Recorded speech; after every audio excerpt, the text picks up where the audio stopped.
He walked into the banquet hall with the young Omega on his arm, and the entire American underworld froze. No one sat. No one signed. No one breathed a word. Dante Varelli, heir to one of the most powerful criminal organizations on the East Coast, had just done what no madman would dare do. He brought his mistress to the table and left his husband at home. But tonight, he was about to learn a lesson no amount of money could buy. Because the Omega he left behind was the one holding them all together. The Blackstone Grand Hall had been built in 1927 by a bootlegger named Caruso, who wanted a place where men of consequence could conduct their affairs without the indignity of government eyes. Nearly a century later, it still served that function. The marble floors had been refinished 4 times. The chandeliers had been replaced twice. The blood had been cleaned up more often than anyone cared to count. But the essential nature of the building had never changed. It was a place where power came to negotiate, and where weakness came to die. Dante Varelli stood at the top of the main staircase at 8:47 in the evening, one hand resting on the balustrade, and he felt good. He felt better than good. He felt like an alpha who had finally stopped pretending. Lucien Moreau was on his arm, and the young Omega was stunning in a way that made people uncomfortable, the kind of beautiful that didn't ask permission and didn't apologize for the attention it commanded. His suit was deep burgundy silk, perfectly tailored to his lean frame. His dark hair was swept back from a face that belonged on magazine covers. His jewelry was real. And the way he moved through a room made it clear he had spent his life learning how to be looked at. Lucien leaned slightly into Dante's shoulder as they reached the landing, and his scent, something bright and expensive, like saffron and amber, wafted deliberately toward the alpha. "They're all watching," he murmured, his voice pitched low and intimate. "You've made your point." Dante covered Lucien's hand with his own, inhaling the Omega's scent with satisfaction. It was a good scent, a cultivated scent, the scent of someone who understood exactly how to present himself. His own alpha pheromones, dark and commanding, smoke and aged leather, rolled off him in controlled waves. He had learned long ago how to project authority through scent alone, how to make a room know he had entered it before anyone laid eyes on him. The room below them held 43 men and perhaps a dozen Omegas, all of them representing the most significant criminal organizations operating on the eastern seaboard and into the Midwest. There were Italians and Russians, Albanians and Irish, 2 Caribbean organizations that had been growing steadily for the past decade, and one very quiet consortium from Chicago that nobody discussed in detail. They had all come because the Varelli family had called the meeting, and the Varelli name still carried enough weight that when it spoke, people arrived. Dante had inherited that weight from his father, who had inherited it from his, and the inheritance came with certain expectations. One of those expectations was the Omega who was supposed to be standing where Lucien Moreau was standing. He had made the decision 3 weeks ago. The announcement had gone through the right channels. He had told himself it was efficient, businesslike, the kind of clean severance that serious men executed without drama. He had not anticipated the silence that greeted him now. It was not the silence of a room before a speech. It was not the comfortable quiet of people engaged in their own conversations. It was the specific weighted silence of 43 people who had all noticed the same thing at the same moment and were processing what it meant. An alpha named Carmine Russo, who ran the northeastern shipping corridors and who had the kind of face that looked like it had been hit several times and had decided to accommodate the damage, was standing near the bar. He was holding a glass of water. He was not drinking it. He was watching Dante come down the stairs with an expression that a less observant man might have read as neutral, but was in fact the face of someone doing very careful calculations. Dante noticed the quiet and interpreted it the way vain alphas interpret most things directed at them, as a form of attention. His alpha scent intensified slightly, a subtle broadcast of dominance that usually made lesser alphas shift uncomfortably and Omegas lower their gazes. He guided Lucien down the remaining stairs with something approaching ceremony, and when they reached the floor, He nodded to the nearest cluster of men with the confident ease of someone who expected deference and was accustomed to receiving it. What he received instead was polite distance. The conversations that should have resumed did not resume. People who should have moved toward him, younger associates, men who owed the Varelli family favors, contacts who needed face time at these events, stayed where they were. Lucien felt the temperature of the room before Dante did. His fingers tightened slightly on the Alpha's arm, but he was too practiced to let anything show on his face. His scent, however, betrayed a flicker of uncertainty, a slight souring beneath the saffron that only someone standing as close as Dante would notice. Varelli. Rousseau had crossed the room. He stopped a few feet away, and he looked at Lucien once quickly, then back at Dante. Where is Sebastian? Sebastian won't be attending. Rousseau's expression didn't change, which was its own kind of answer. I see. Is there a problem, Carmine? No problem. Rousseau went back to the bar. Dante watched him go. The good feeling was still there, but it had shifted slightly, become less certain of itself.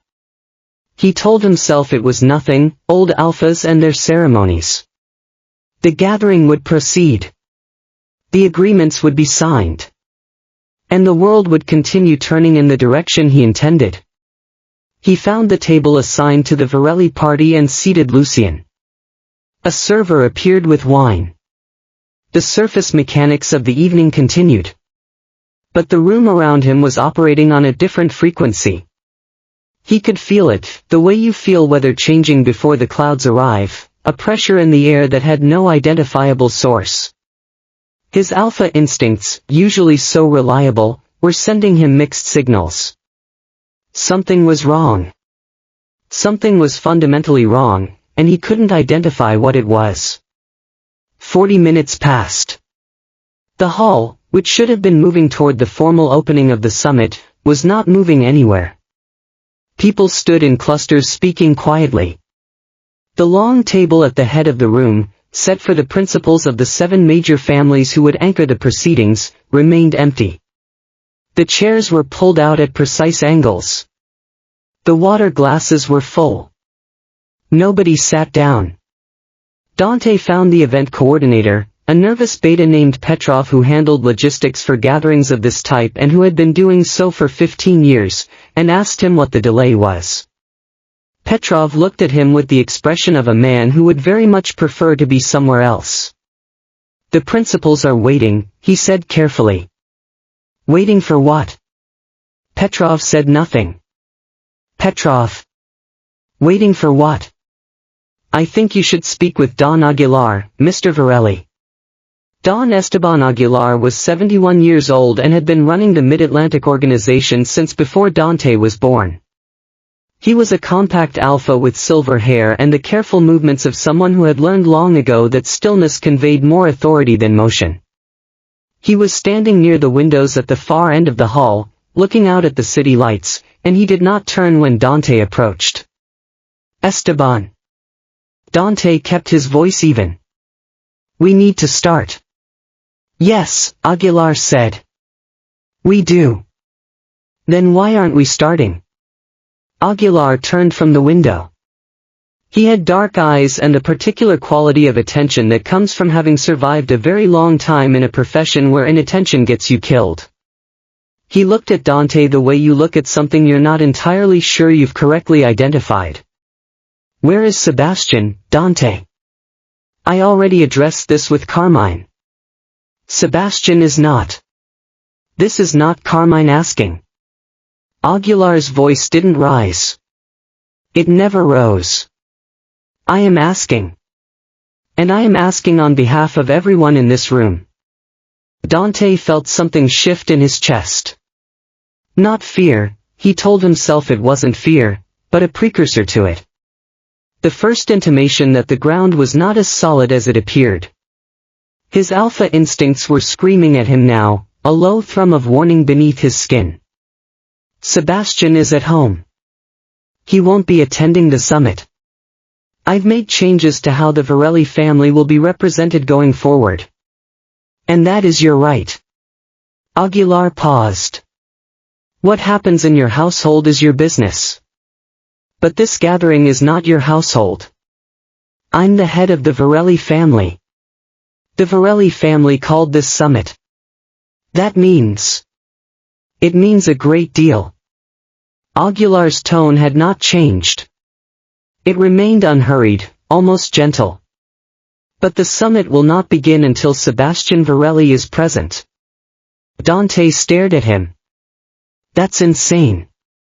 Perhaps. Aguilar looked back at the window. But there it is. It took Dante another 20 minutes of conversations, each one more frustrating than the last, each one conducted with the same careful, impenetrable courtesy, before the full shape of the situation became clear to him. It was not a conspiracy. It was not organized resistance. It was something more difficult to argue with. It was consensus. He spoke with Fedorov, who ran the northeastern Russian operations. Fedorov was apologetic and immovable. His scent, pine and steel, the typical aggressive alpha musk, was carefully muted, as if he was deliberately not challenging Dante. He spoke with the two men from the Caribbean Consortium, whose names he had never fully committed to memory. They were polite and utterly firm. One of them, a tall alpha with a scar across his throat, kept glancing toward the main entrance as if waiting for something. He even approached the Chicago table, which he rarely did, and the single alpha sitting there, a thin, almost scholarly-looking individual named Ware, simply said, "The Omega needs to be here, Mr. Varelli," and returned to the paper he was reading. Lucien had found his way to a quiet corner of the room. He was composed, but he wasn't drinking, which meant he was paying close attention. When Dante came to him, the young Omega looked up with carefully neutral eyes. "What's happening?" "An inconvenience." Dante kept his voice low. "Old alphas and their preferences. They're not signing anything." "Not yet." Dante's jaw tightened. "I run the Varelli family." "I know." Lucien met his eyes. "But whatever Sebastian does, whatever he's been doing, it's not the same thing." Dante walked away from the table. The story came to him in fragments, gathered from overheard conversations and reluctant answers, and one lengthy, unexpected explanation from Carmine Russo, who seemed to have decided that Dante deserved to understand at least part of what he'd dismantled. It had started years ago, before Dante had fully assumed control of the family operations. There had been a conflict, a serious one, between two organizations whose territories overlapped in ways that were economically intolerable for both. The dispute had been heading toward open warfare. Alphas were moving men into position. Supply chains were being targeted. The kind of violence that gets noticed by people outside the world was imminent. Sebastian had made a phone call. Russo couldn't tell Dante exactly what Sebastian had said, because he hadn't been in the room. But the result was that the two families had agreed to a meeting, and at that meeting terms had been reached, and the war that should have happened didn't happen. "That was 8 years ago," Russo said. He was looking at his water glass. He made other calls. Other meetings over the years. He became, there's not a word for it exactly, a trusted party. You understand? An Omega who had no territory, no soldiers, no stake in the outcome. He could go between organizations and both sides could trust he wasn't working an angle. That's rarer than you'd think. He never told me, Dante said. Russo looked up. Did you ask? He hadn't. He knew that standing here in the middle of this overlit room with the weight of everyone's waiting pressing down on him. He had never asked, because it had never occurred to him that Sebastian was doing anything worth asking about. Sebastian managed the household. He attended events. He was quiet and composed and undemanding.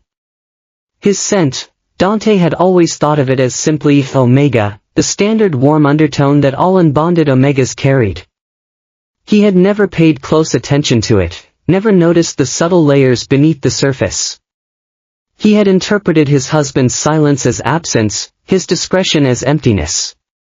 He had been married to Sebastian for 11 years, and he had never once wondered what the Omega did when he wasn't watching. The shame of that was a specific ugly feeling.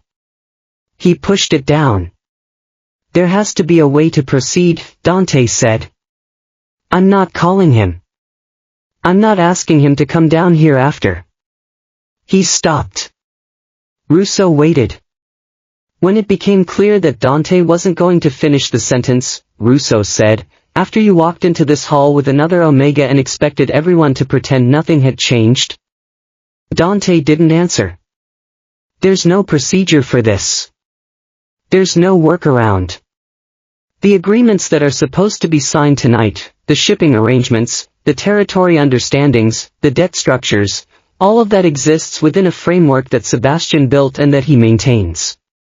You try to execute those agreements without him, and you're executing them on paper that nobody trusts. They trusted the Varelli name. They trusted the Varelli name." Russo stood up. "They trusted Sebastian's judgment about the Varelli name. Those are different things, Dante. They've always been different things. You just never noticed." He left Dante standing there. The evening had deteriorated into a strange, suspended state. The bar was still open. The food that had been prepared was brought out and largely ignored. Small conversations continued, but they were the conversations of people killing time, not conducting business. Every few minutes someone glanced at the main entrance, and then at Dante, and then away. Lucien found him near the far wall. The young Omega looked different than he had an hour ago, not less composed, but operating from a different kind of composure. The social kind had been replaced by something more practical. "You need to call him," Lucien said. "No. Dante." "I said no." Lucien was quiet for a moment. "Then what you did tonight, bringing me here like this, I didn't understand what it meant for them. I thought it was a statement about us, about what you wanted. I didn't know it was." He paused. "I didn't know what Sebastian was." "Neither did I," Dante said. The honesty of it surprised him. Lucien looked at him steadily. "Call him." Dante turned away. The night outside was cold. He could see it through the tall windows, the city doing its indifferent work, traffic moving through intersections, lights going on and off in office buildings. The entire enormous apparatus of the world continuing without any particular concern for what was happening inside this hall. He had made a decision, and he had made it publicly.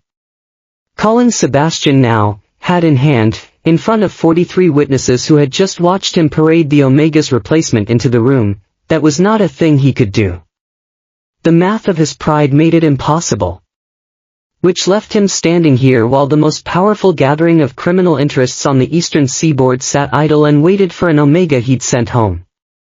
His alpha instincts were a constant, thrumming presence now, a low buzz of wrongness that he couldn't shake. The bond he shared with Sebastian, the half-formed, never fully claimed bond that had existed between them for 11 years, was a distant, muted thing. He had never completed the marking. He had never fully claimed the Omega.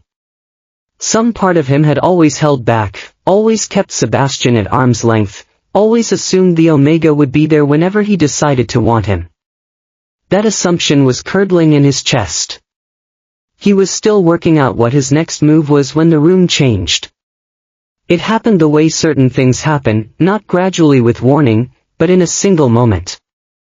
A door opened somewhere. Someone spoke to someone.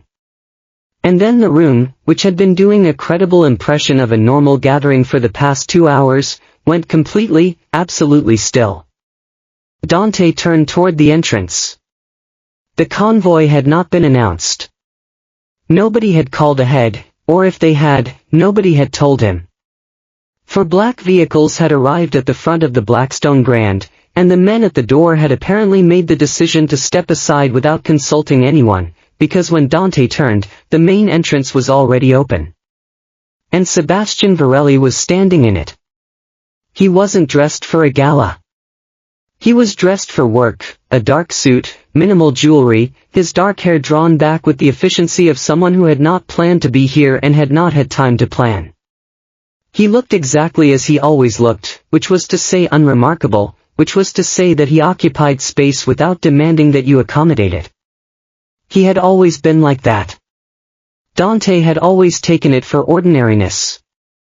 He understood now, with a clarity that arrived too late and without mercy, that he had misread it completely.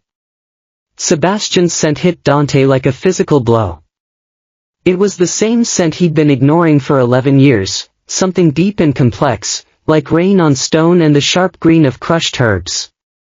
But now, in this context, with everything Dante had just learned, it registered differently. It was the scent of someone grounded, centered, utterly in control of himself.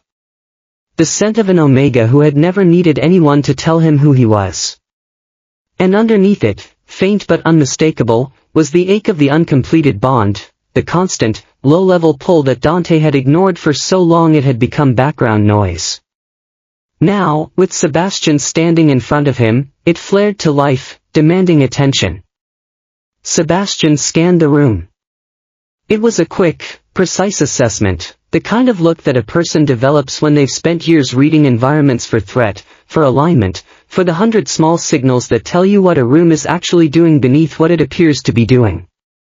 His gaze moved across the assembled families, across the empty principal's table, across Lucien, who had the stillness of someone who understood he was being catalogued. And then his gaze reached Dante. He looked at him for a moment that was neither long nor short. It was simply a look, flat and clear, and entirely without the anger or hurt or recrimination that Dante might have expected and would have known how to handle. There was nothing in it for him to push against. Sebastian moved his eyes away. The first person to move was Carmine Russo, who crossed the room with a speed that was surprising in a man of his age and his bulk, and met Sebastian near the entrance. He said something quiet. Sebastian listened and nodded. Then Aguilar moved from his position near the windows. Then others, not all at once, not in a rush, but steadily, a current of movement. Men who had been waiting for 2 hours finding their direction at last. Dante watched his husband walk into the room he had built and be greeted by the people he had brought together, and he understood with the particular precision of a man watching something he cannot stop and cannot undo that he had never been at the center of any of this. He had thought he was. He had assumed it so completely for so long that the assumption had become indistinguishable from fact. But Sebastian moved through the room, and people moved with him and around him, and what Dante saw was not an Omega entering his Alpha's domain. What he saw was a structure revealing its actual load-bearing wall. He had assumed it was him. Then, from somewhere near the Chicago table, Ware's precise, quiet voice said something Dante couldn't quite hear. Sebastian's expression shifted in a way that was very small and very serious, and he turned to say something to Russo. Russo's face went tight. Something was wrong. Not with the evening, not with the social mechanics of who was greeting whom. Something underneath it. Something that Sebastian had apparently known before he walked through that door. Something that Russo was now processing with the expression of an alpha recalculating a situation he thought he understood. Dante took a step forward. He needed to hear what was being said. He needed to understand what was happening in this room, his summit, his operation. Because the feeling he'd been suppressing for the last 2 hours was no longer suppressible. He was not in control here. He was not sure he had ever been in control here. And whatever Sebastian had just been told by the man from Chicago, whatever had pulled his expression into that careful, contained gravity, it was not good news. The doors to the main hall closed behind the last of Sebastian's convoy. Whatever was about to happen, it was going to happen now. The thing Ware had said to Sebastian was 4 words. Dante couldn't hear them from where he was standing, but he watched them land, Watched the way Sebastian's posture shifted by a fraction of a degree, the way his eyes moved to a fixed point somewhere past Rousseau's shoulder, the way he stood very still for a count of 3 seconds before he spoke again. A person who didn't know how to read Sebastian would have seen nothing. Dante had been married to him for 11 years, and he was only now, in this moment, beginning to understand how much he'd never learned to read. He crossed the room not quickly. He wasn't going to give anyone the satisfaction of watching him run toward his own husband in his own hall, but he moved with purpose, and the people between him and the small circle that had formed around Sebastian moved aside without being asked. Which was its own small humiliation. They stepped back for him out of habit, out of the residual authority of his name. But their attention stayed on Sebastian. Confirmed an hour ago, where was saying when Dante got close enough to hear. Delgado's people found the courier. Which courier? Rousseau asked. The one carrying the revised terms. Ware's voice was the same regardless of what he was saying, calibrated, uninflected, like an alpha who had removed the emotional register from his speech so completely that it could no longer be used against him. Someone reached them before they arrived. The documents were copied. Copied? Sebastian repeated. It wasn't a question. And altered. Rousseau said something under his breath in a language Dante didn't know. Sebastian didn't react to it. He was looking at Ware with the focused attention of someone building a structure in his head, placing pieces into relation with other pieces, testing load. How long? Sebastian asked. The alterations would have needed at least 3 weeks to implement fully. So someone knew this meeting was happening before the invitations went out. Sebastian glanced at Rousseau. Before the agenda was finalized. Rousseau looked like he'd bitten into something rotten. That's a short list. Yes, Sebastian said. It is. Dante had heard enough. Somebody tell me what's happening. The circle shifted. Ware looked at him with mild academic interest, the way you look at a variable you haven't yet determined the value of. Rousseau had the expression of an alpha who was revising something he thought he'd already finished revising. Sebastian looked at Dante directly for the first time since he'd walked through the door. Dante! Don't! This is my summit. Someone has compromised the shipping agreements. Sebastian's voice was quiet, but it had the quality of something with real mass behind it. The documents that were supposed to be signed tonight have been tampered with. If we'd proceeded on schedule, if we'd signed without knowing, we would have locked 7 families into terms that 3 of them would have found unacceptable within 30 days. He paused. Which means in 30 days, we'd have a conflict. What kind of conflict? Sebastian looked at him for another moment. In that look was something Dante couldn't fully identify, not contempt, not pity, something more complicated and more final than either. The kind I've been preventing for years. The next 20 minutes were operational. Sebastian moved through the room with the efficiency of someone executing a plan that had been partially prepared before he arrived. He spoke to Aguilar for 4 minutes, Dante counted, standing close enough to observe but no longer attempting to insert himself. He spoke to the 2 men from the Caribbean Consortium. He spent a longer time with an alpha named Ortega, who represented one of the Mid-Atlantic organizations and who Dante had always categorized as a peripheral figure, someone whose territory was too small to merit sustained attention. He was beginning to understand that his categories were unreliable. Lucien had moved to the far end of the room. He was near the bar, not drinking. His posture was the composed posture of an Omega who understood that the correct move right now was to make himself very small and very still. He wasn't stupid. He had read the room the moment Sebastian walked in. Whatever this evening had been supposed to be, it wasn't that anymore. Dante found Rousseau again. He found him because Rousseau was the only person in the room who seemed to be willing to speak to him as something approaching an equal, even if the terms of that equality had shifted considerably in the last hour. The courier, Dante said. What was he carrying exactly? Rousseau looked at him. The revised tonnage agreements for the Northeastern Corridor. And the amended schedule for the distribution realignment. He paused. You signed off on the original framework 6 months ago. I know what I signed. Then you know that the Northeastern tonnage terms were the thing 3 families were still uncomfortable with. They agreed to come tonight because Sebastian told them the final version addressed their concerns. He picked up his glass, looked at the water in it. If what we're saying is accurate, the final version doesn't address their concerns. It makes them worse. And it makes them worse in language that was designed to look like a clerical adjustment. Who would benefit from that? Rousseau set the glass down. That is the right question. Rousseau. There are 4 organizations in this room whose territorial position improves significantly if the Northeastern alignment falls apart. He didn't elaborate. He didn't need to. They both knew which 4. Dante thought about the list. He thought about the short list of people who had known about the summit before the invitations went out. He thought about access to the documents, access to the courier, the 3-week window that Ware had identified. This was planned, he said. Obviously.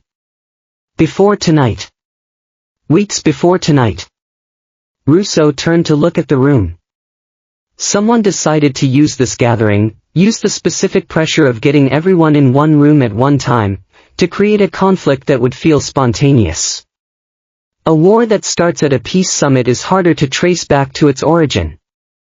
Dante felt the cold working its way up from his stomach. They wanted a war. They wanted specific people to start a specific war, and they wanted it to start here.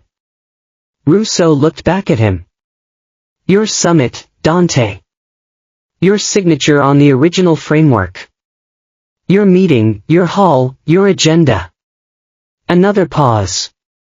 Your Omega's credibility used to get everyone into the room. The implications of that took a moment to fully arrive. Sebastian is not involved in this. No. Rousseau said it without any particular emphasis. He's not. Which is exactly why he was useful. Whoever engineered this knew that Sebastian's name would bring people here who wouldn't come for yours alone. He picked up his glass again. They've been watching him work. They understood his value before you did. Dante walked away from him. He needed space. He needed to think. He crossed to the far side of the hall, past tables where the food was cooling and the candles were burning down to stubs, and the elaborate mechanical ceremony of a summit dinner was decomposing in real time into something much uglier and more essential. He found a corner near the windows and stood there, breathing, trying to organize what he knew. Someone had planned this. Someone with access and patience and a sophisticated understanding of how these organizations related to each other. Someone who knew about the summit weeks in advance and who understood the document structure well enough to alter it in ways that would pass initial review. And they had timed it deliberately, specifically, to coincide with the change in Dante's domestic arrangements. Or had they not just timed it but triggered it? Had someone known that Dante was planning to leave Sebastian, and had they calculated that without the Omega's presence, the compromise documents might actually get signed before anyone noticed? He was building toward a thought he didn't want to complete. You look like you're doing math, said a voice beside him. He turned. The man was somewhere in his 50s, a beta with the kind of unremarkable appearance that Dante was becoming tonight much more suspicious of. He had been at the Ortega table. Internal accounting, Dante said. The beta looked out at the room. Your husband is something. Yes. I don't mean that as a compliment to you. The beta said it pleasantly, without aggression. I mean it independently. He's something entirely independent of whatever he is to you. Dante didn't respond. I've worked with him twice. Small things, boundary disputes, Nothing dramatic. He has a quality that's very hard to manufacture. He makes people feel that they're being treated as though their concerns are real. The beta glanced at him. You'd be surprised how rare that is in any world. He walked away. Dante went back to the center of the room. Sebastian had gathered the principals, the heads of the 7 families who were supposed to anchor the summit, and they had moved to a side room off the main hall. Dante followed. Nobody stopped him. Nobody invited him either. The side room was smaller, with a round table and chairs for 12. The principals had seated themselves. Sebastian was standing, which placed him at an odd angle to the room's established geometry, neither at the head nor removed from it, simply present in a way that organized the space around him. The documents as they stand cannot be signed, Sebastian said. He wasn't preambulating, wasn't explaining himself. He was operating. We need the originals. Does anyone in this room have a full copy of the pre-revision framework? Aguilar reached into his jacket and produced a folded document. He laid it on the table without fanfare. Sebastian picked it up and scanned it. This is the March version. We're missing 6 weeks of amendments. He set it down. His eyes moved to the others at the table. I need to know who received the revised terms and when. It took 10 minutes to establish the timeline. 3 people had received the altered version.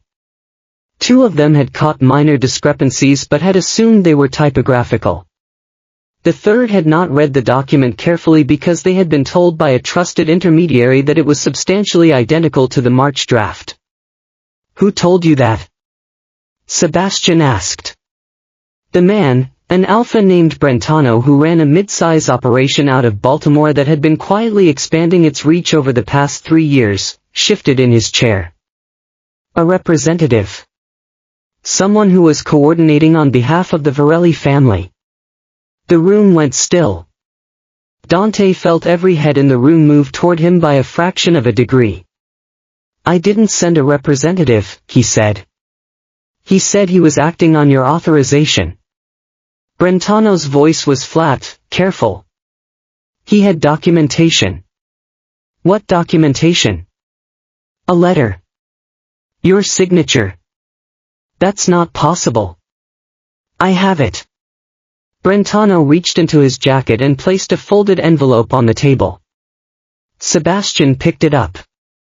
He opened it. He read it.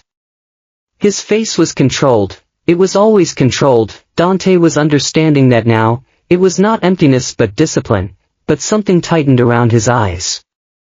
He handed the letter to Dante. Dante looked at his signature at the bottom of the page. It was precise, exact, the particular way he formed the capital D, the way the V of his last name crossed back on itself.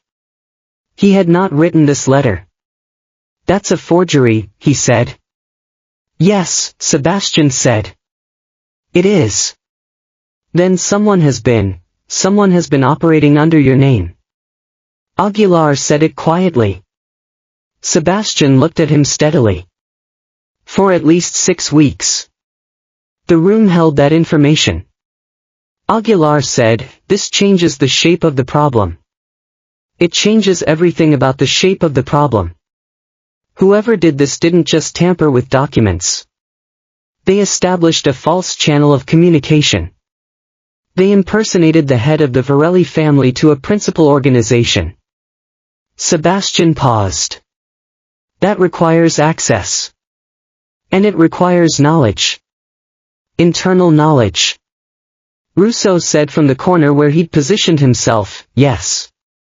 Dante's throat had tightened. He was doing the math that the beta near the window had accused him of doing, and the math was leading somewhere specific and terrible. Access to his signature. Access to the document framework. Advanced knowledge of the summit. Knowledge of which families were uncomfortable with the northeastern terms. Knowledge, potentially, of the changes in his personal life. Who in your household, Aguilar said, directing the question at Dante with the precise neutrality of someone who already suspected the answer, has access to your correspondence. The list was short. His personal attorney. His executive assistant, a man named Creel who had been with the family for 8 years. The household staff, who had access to the physical space but not typically to documents of this classification. And Sebastian, whose access to the household was total because it had always been total, because Dante had never thought to restrict it, because he had never imagined Sebastian was doing anything with it beyond managing the schedule and attending to the domestic functions he'd assigned him in his head. He stopped. The thought arrived fully formed, and he hated it the moment it arrived. Who benefits if the summit collapses?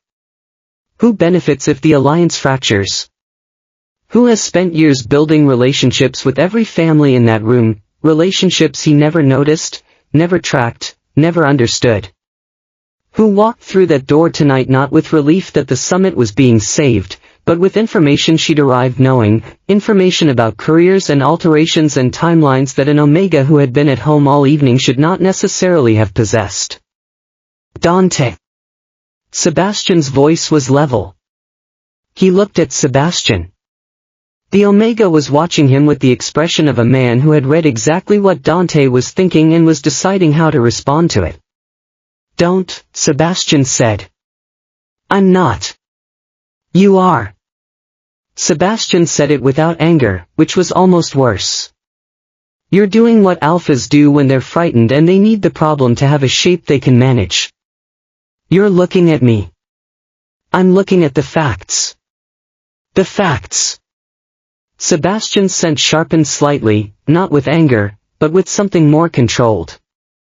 The facts are that someone forged your signature, altered your documents, and intended for this summit to end in violence. You brought me into this room tonight by not having me here, by the absence you created, which almost let those documents get signed. He paused. And now you're wondering if I'm the problem. The room was very quiet. Dante held the forged letter and looked at his husband, and he thought about 11 years and 1,000 evenings and all the conversations they'd never had and all the rooms Sebastian had walked through that he'd never thought to follow him into. What do you want me to say? Dante asked. Nothing. Sebastian said. I want you to sit down and let me work. For a moment, a long moment, a moment with real weight, the balance hung there.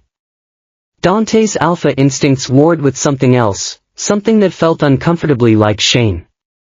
The instinct to assert dominance, to reclaim control, was powerful. But so was the dawning realization that he had no idea what control even looked like in this room anymore. Then Brentano said, there's something else. His voice had changed, the careful flatness had cracked, and underneath it was something sharp and afraid. The representative. The man who came to me. He gave me something else. A secondary document. I didn't understand what it was at the time. Sebastian turned to him. What kind of document? A schedule. Brentano reached back into his jacket and produced another paper, smaller, folded twice. I thought it was a logistics schedule. Delivery windows. But looking at it now, he laid it on the table. His hand was not entirely steady. Sebastian picked it up. He looked at it for 4 seconds. These are not delivery windows, he said. No, Brentano said. These are positions. Sebastian set the paper down flat on the table so the room could see it. It was a grid, names, times, locations. The names were in code, but the locations were not. The locations were buildings in the city, buildings with addresses, and the times began at 9:45 p.m. Dante looked at his watch. It was 9:31. Sebastian looked up at the room. Someone placed assets tonight around this building. He said it with the careful, almost clinical calm of someone who is managing a very specific kind of fear by keeping it on the outside of his voice. Whatever was supposed to happen when the documents failed to produce the conflict they were designed to produce, he stopped. There's a contingency. Aguilar was already on his feet. The exits, he said to no one in particular, which was also to everyone. Russo had his phone out. And Dante stood in the middle of the room with a forged copy of his own signature and the full understanding arriving all at once that whatever he'd thought this evening was a statement, a declaration, the beginning of a new arrangement. It was none of those things. It was a trap. And the only person in the room who might be able to get them out of it was the Omega he had tried to leave behind. 9:31 p.m. 14 minutes. Sebastian folded the schedule and put it in his jacket pocket, and the movement was so ordinary, so contained, that it took a moment for the room to register that he had just made a decision about what happened next. Close the service exits first, Sebastian said. The loading corridor on the north side has a secondary access point that isn't on the building's public schematics. It's behind the kitchen. He looked at Russo. Your people know where that is. Russo was already moving toward the door. He stopped. How do you know my people know where that is? Because 2 years ago, you used it to move a man out of a situation that would have been very embarrassing for your organization. And you needed someone to coordinate with building security. Sebastian said it without emphasis, without apology. I arranged that. I didn't ask you about it afterward because you didn't need me to. Russo stared at him for a moment. Then he left. Aguilar had moved to the corner of the room and was speaking quietly into a phone. The two Caribbean men, Dante finally caught one of their names, C.L. Stein, the taller one, had positioned themselves near the door with the practiced economy of men who have responded to bad news in enclosed spaces before. Brentano had not moved.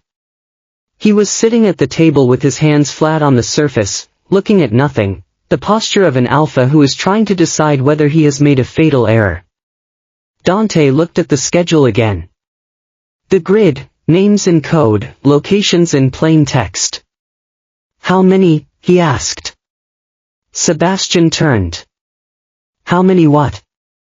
How many people outside? The schedule shows 8 positions. Each position would typically be 2 to 3 people. So somewhere between 16 and 24. Sebastian said it like he was reading a weather report. But that's the minimum. This kind of operation usually holds reserves. You've seen this kind of operation before? I've prevented this kind of operation before. Sebastian glanced at him. Twice. Different circumstances. Same basic architecture. And you know how to counter it? I know how it's supposed to work. Which helps. Sebastian looked at the door, then at Brentano. The man who gave you this, the representative. Describe him. Brentano came back from wherever he'd been. He was a large man, soft in the middle now but built originally for something harder, and the fear on his face was the specific fear of an alpha who understands he's been used. Mid-40s. Dark hair going gray. Accent something mid-Atlantic but not native, like he learned it. Height 6 feet, maybe just under. Did he have a scar? Left hand, base of the thumb. Brentano's eyes sharpened. Yes. Sebastian was quiet for 3 seconds. It was the first time tonight that his composure had a visible seam in it, not a break, not an emotion surfacing, but the shadow of one passing beneath the surface, like something large moving under ice. You know him, Dante said. I know who he works for. Sebastian straightened. Or who he worked for, until recently. Who? Sebastian looked at him, and in his eyes was the expression of an Omega deciding how much of a truth to release at once. I need to verify something before I say that name out loud in this room. Sebastian. His voice dropped, not softer, more concentrated. I need 15 minutes. And I need you to stay out of my way while I get them. Can you do that? It was the kind of question that isn't really a question. Dante recognized it. He'd asked versions of it himself to subordinates, to people whose cooperation he needed and whose autonomy he was temporarily suspending. He had never had it asked of him. He said nothing, which was, he understood, an answer. Sebastian left the side room. Dante followed him to the doorway and watched him cross the main hall. The room had changed in the last few minutes. The social architecture had dissolved entirely, the careful seating arrangements and table configurations abandoned as people moved into functional clusters, phones appearing, jackets shifting to allow access to things beneath them. The catered dinner that nobody had eaten was a set piece from a different play, one that had been running earlier in the evening when the stakes were merely about humiliation and pride. Lucien was still near the bar. He had not moved in a long time. He watched Dante from across the room with the expression of an Omega who has understood very clearly that he has walked into something that has nothing to do with him. Dante crossed to him. "You should go," he said. "Is it safe to leave?" He looked at the main entrance where two of the building's security staff were now positioned alongside men he recognized as belonging to various families. "Wait 20 minutes. Then one of Aguilar's people will take you out through a side exit." Lucien looked at him. "Are you all right?" The question caught him sideways. He hadn't expected it, not the concern specifically, but the directness of it, the way the young Omega asked it without calculation, without positioning, just the plain human inquiry of a person who has found themselves adjacent to danger and is looking at someone he knows. "No," Dante said. Lucien nodded. He didn't say anything else. There wasn't anything to say that would have helped, and he knew that, and Dante found himself for one strange, compressed moment respecting him for knowing it. He went back to work. The 15 minutes Sebastian had asked for became 20. Dante occupied the time by doing something he had not done enough of tonight, which was listening. He moved through the clusters of people in the hall, staying at the periphery, saying nothing, and he listened to the fragments of conversation that were available to him. What he heard was a map of relationships he had never known existed. He heard an alpha from one of the Italian organizations tell someone from the Albanian group that the last time something like this had been attempted, a manufactured conflict designed to look like organic alliance breakdown, Sebastian had identified the source within 48 hours. He heard the word the Italian alpha used for these situations, surgical. Sebastian was surgical. He heard Aguilar on the phone saying that the three Eastern families had standing instructions in the event of a security breach at any summit to hold their positions and wait for Sebastian's assessment before taking independent action. Standing instructions agreed to without Dante's knowledge, without his involvement, probably before he had assumed full control of the family operations. He heard Brentano, who had looked so frightened in the side room, speaking in a low, hard voice to Stein, and the words Dante could catch were Creole and 8 months and the Baltimore restructuring. He stopped. Creole. He went back into the side room. It was empty now, except for the documents on the table and the water glasses nobody had touched. He stood in the silence and he put Creole into the structure he'd been building in his head. Marcus Creole. 8 years. Executive assistant, which in practice meant the man who managed Dante's calendar, his correspondence, his meeting schedules, his document workflows. The alpha who would have had access to Dante's signature, not just samples of it, but the physical tools by which documents moved through the Varelli family's administrative apparatus. The alpha who had known about the summit months in advance because he had helped plan it. The alpha who Dante now remembered, with the cold clarity of retroactive understanding, had twice in the past year asked carefully phrased questions about Sebastian's schedule, Sebastian's travel, Sebastian's outside commitments. Questions Dante had answered without thinking because Creole was trusted, because 8 years of service had transformed him from an employee into furniture, into infrastructure, into a thing so consistently present that it had become invisible. He sat down at the table. The forged letter was still there. He picked it up and looked at his signature again. He'd seen Creole handle his correspondence 10,000 times. He had never once watched carefully. The door opened. Sebastian came in. Behind him was Rousseau, and behind Rousseau was a younger man, 30s, beta, with the contained energy of someone running on adrenaline and discipline in roughly equal measure. He was carrying a tablet. "Sit down," Sebastian said. It was directed at all of them equally, including Dante. And something about the equality of it, the fact that Sebastian wasn't distinguishing between his alpha husband and the others, made Dante sit without the resistance he might otherwise have felt. "Tell me about Creole," Dante said.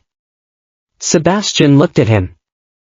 The scene he'd noticed before was more visible now, and he understood that it wasn't fear or not only fear.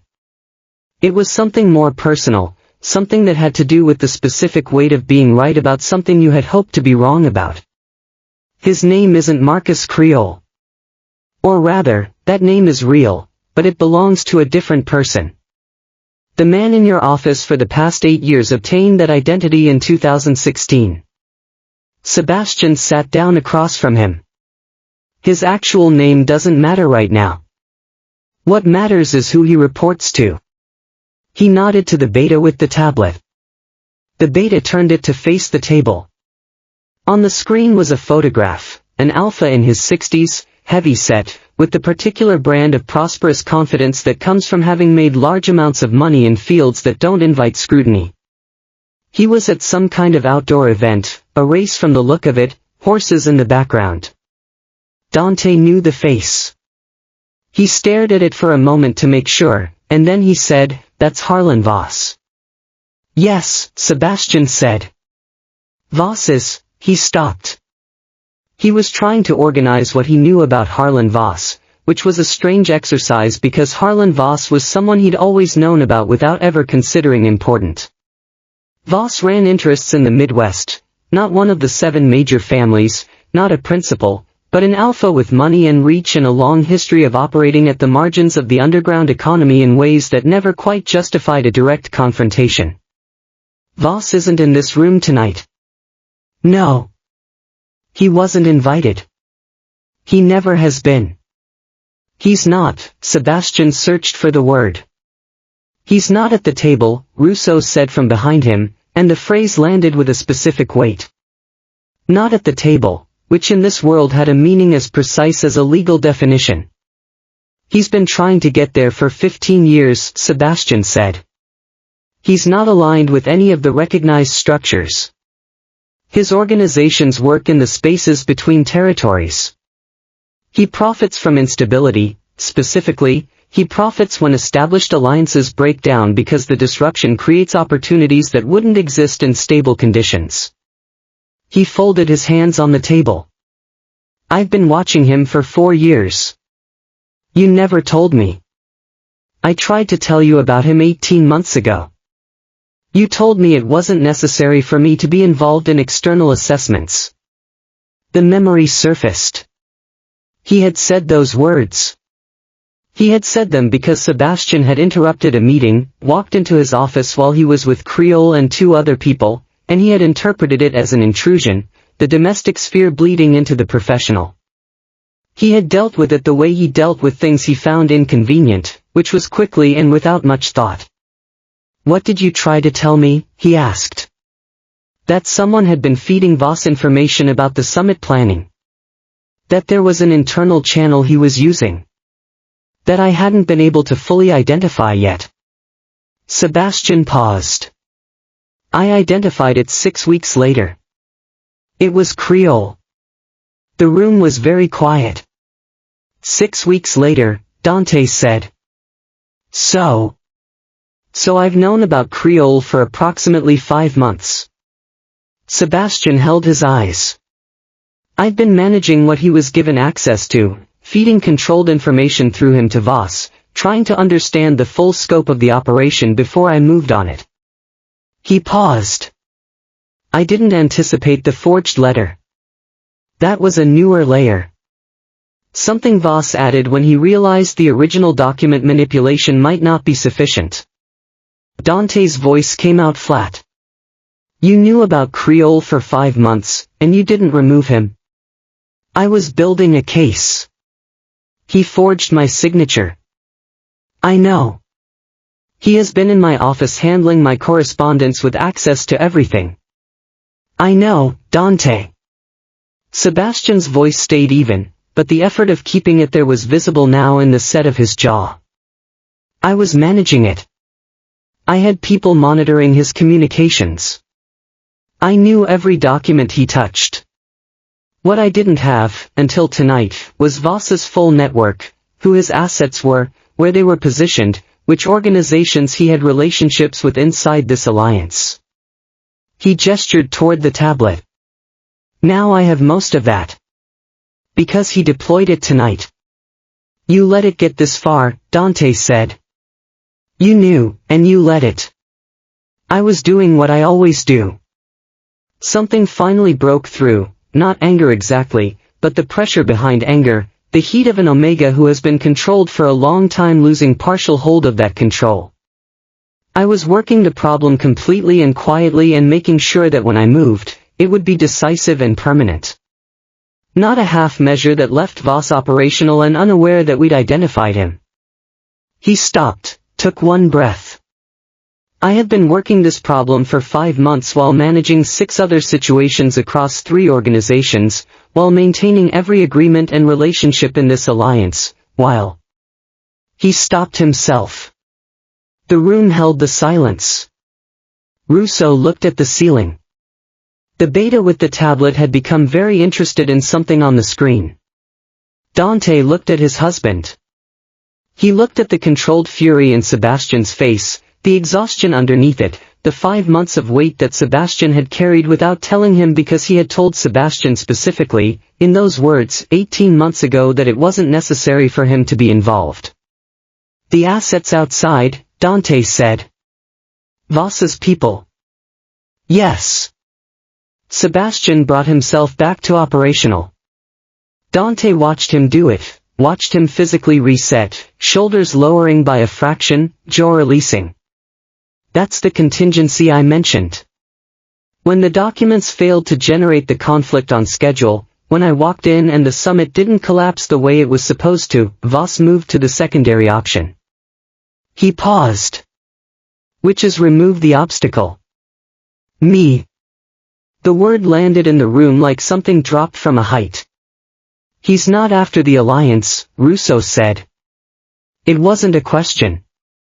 The alliance was always the method, not the target. Sebastian looked at Russo. He needs me out of the equation.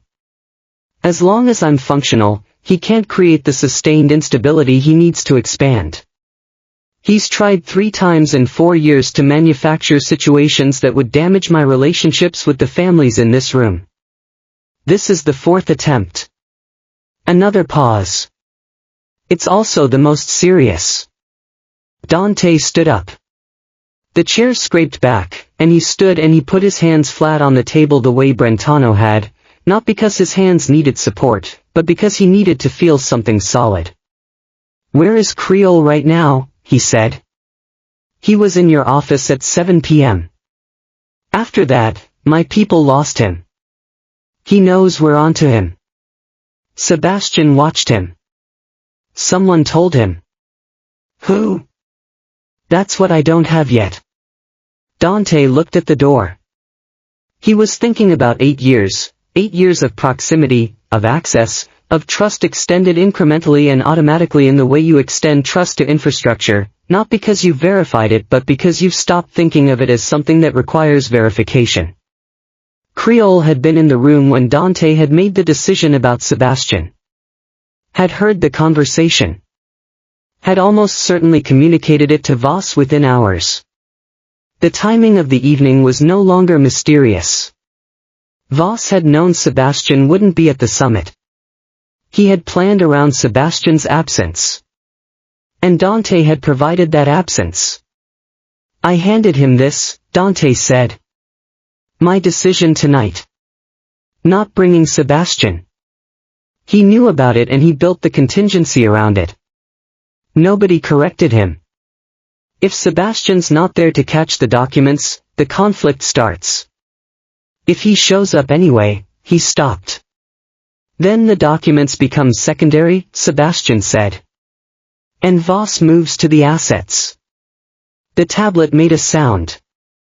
The beta with it looked at the screen, and his expression shifted in a way that Dante had learned tonight to interpret as bad news arriving. What? Sebastian said. The north exit. The beta said. Russo's people found something in the service corridor. Russo crossed to the tablet. He looked at the screen for a moment, and his face did something complex and ugly. That's not an asset placement, he said. No, the beta said. Sebastian took the tablet. He looked at the screen. He looked at it for a long time, long enough that the controlled quality of his attention became its own kind of information, the look of a person who is verifying something before they allow themselves to react to it. He handed the tablet to Dante. On the screen was a photograph taken in a service corridor, concrete walls and industrial lighting, and in the foreground on the floor was a device that Dante recognized by shape and construction type. He had seen things like it before in contexts he didn't discuss. It was not complicated to identify. It was also not small. There are more, Sebastian said. That's not the only position on the schedule. Dante looked at the photograph again. The device in the service corridor. The building around them. The 43 people in the main hall. The marble and the chandeliers and the century of consequence this place had accumulated. One event, no survivors, Sebastian said quietly. And the alliance doesn't fracture. It atomizes. One event, Russo said. In the vacuum. Voss moves in. Dante looked at his husband. How long do we have? The schedule showed 9:45. Sebastian looked at his watch. It's 9:41. 4 minutes. Maybe less if they've adjusted for the delay. Sebastian looked at him, and in his eyes was not fear but the compressed, terrible clarity of an Omega who has run out of time for anything except the decision directly in front of him. I have people who can move on these positions. But I need the room clear first. And I need you to get it clear, because they will move faster for you than they will for me right now. You're still the Varelli name, Dante. And in the next 4 minutes, that name is the only thing in this building that can get 40 people moving in the same direction without a debate. He understood what Sebastian was asking. Sebastian was asking him to be useful, not as his alpha husband, not as the man who'd walked in tonight with another Omega on his arm and his pride arranged in front of him like a shield. Sebastian was asking him to be useful as the heir to a name that still carried weight in a room full of people who still responded to it for the next 4 minutes while Sebastian did the actual work of keeping them alive. It was the most honest thing anyone had said to him all night. Dante put the tablet down. He straightened his jacket. And he walked back into the main hall to do the only thing he had left to offer. Behind him, Sebastian was already on the phone, his voice low and precise, directing people he'd never met through positions he hadn't known existed, dismantling a trap that had been built from the raw materials Dante had provided. Dante walked back into the main hall, and the first thing he did was find the highest point in the room. There was a raised platform at the north end, a staging area for presentations, 2 steps up, with a podium that nobody had used tonight. He crossed to it without running, without shouting, without any of the theatrical urgency that would have turned 40 experienced people into 40 individual threat assessment problems. He stepped up. He put his hands on the podium. He waited 2 seconds for the room to notice him. It did. Everyone listen. He didn't shout it. He said it at the volume of an alpha accustomed to rooms that quieted for him. And the room quieted. We have a security situation in the building. I need every principal and their immediate staff to move to the east corridor, the hallway through those doors, away from the kitchen side. Do it now. Don't stop for coats. Don't stop for phones. Move. The room held for exactly 1 beat, the collective processing beat of 40 people evaluating a command from an alpha they weren't entirely certain they trusted tonight. And then Aguilar stood up from where he'd been seated and said simply, "Go." And the room moved. It moved fast. These were not people who panicked in emergencies. They were people who had built their lives in proximity to emergencies and had developed the particular discipline of controlled urgency.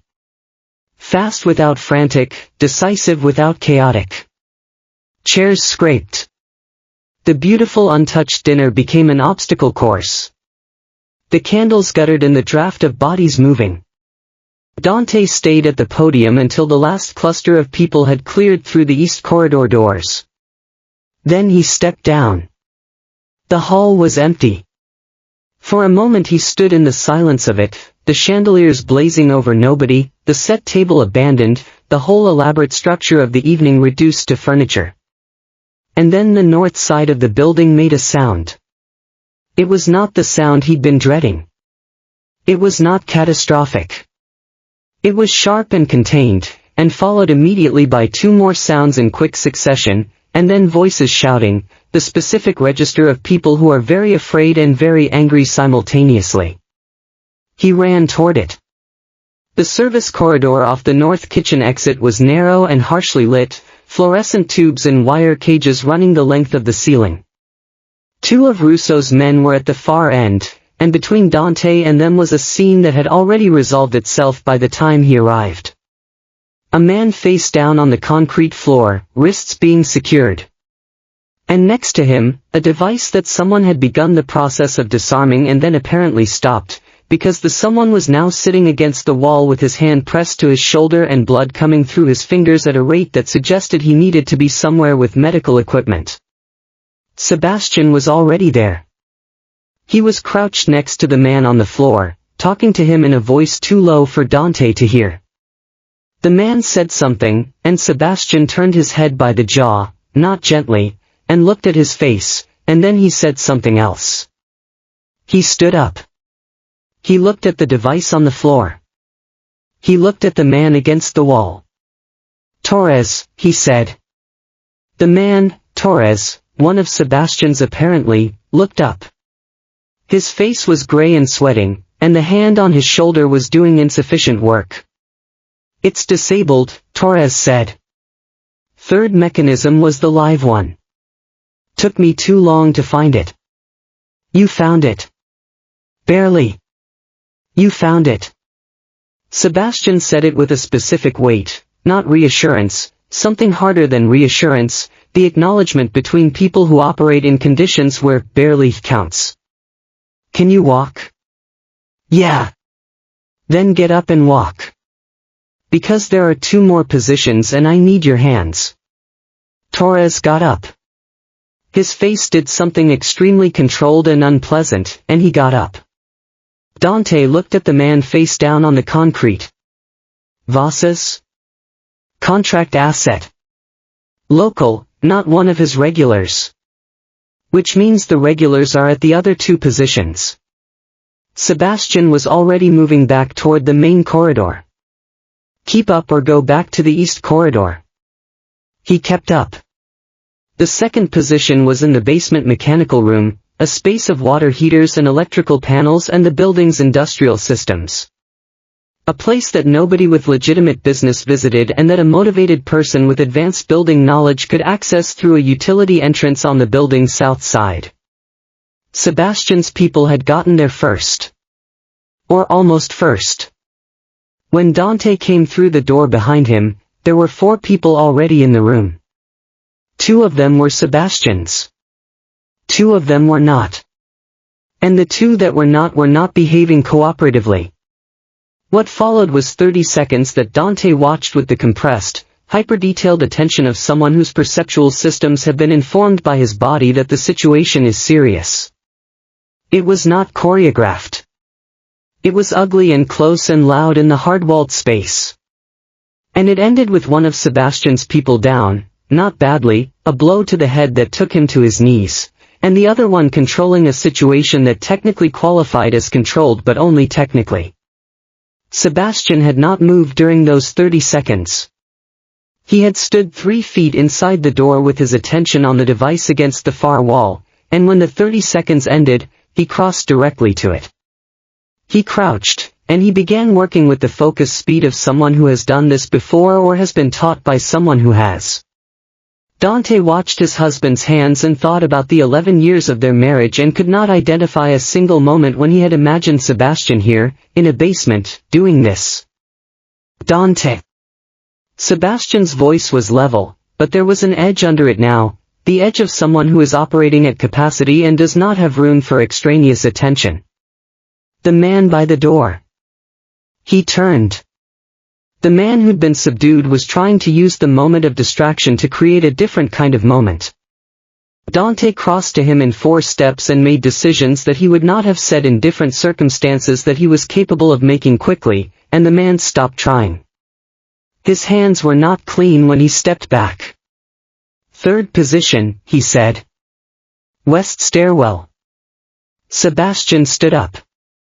The device behind him was no longer a threat. Dante could see that in the way he left it, the way you leave something you've finished with. That's the primary. The other 2 were secondary and tertiary. Sebastian looked at him. His breathing was elevated just slightly, the only visible sign of what the last 10 minutes had cost him. The primary is the one Voss will be watching. If it doesn't trigger, he'll know the operation has failed, and he'll make a decision about whether to run or adapt. Adapt how? He's in the building, Dante. He stared at him. He wouldn't operate this remotely. Not something this significant, not after 4 years of failed attempts. He's here. He came tonight to watch it succeed. Sebastian was moving again, back through the corridor toward the stairs. Which means when it doesn't succeed, he's here for that too. They took the stairs at a pace that was not quite running and qualified as something more honest than walking. The west stairwell was a concrete shaft, for flights, emergency lighting and red-tinted fixtures that made everything look like it was already burning. They went up, not down, because the west stairwell's primary landing was on the 2nd floor, a mezzanine level that the Blackstone Grand used for storage and secondary event space, and that connected through a set of rarely used corridors to a private entrance on the building's western face. Russo met them on the 2nd floor landing. He was breathing harder than Sebastian was, and his jacket was gone, and there was a quality to his presence that Dante associated with men who have moved from administrative authority to something more direct.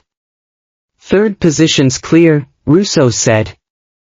Sebastian stopped. "Clear how?" "2 assets. Neither of them operational anymore." Russo looked at Sebastian with the expression of an alpha, making sure they have the same definition of operational. "The device is safe. Tomas knows what he's doing."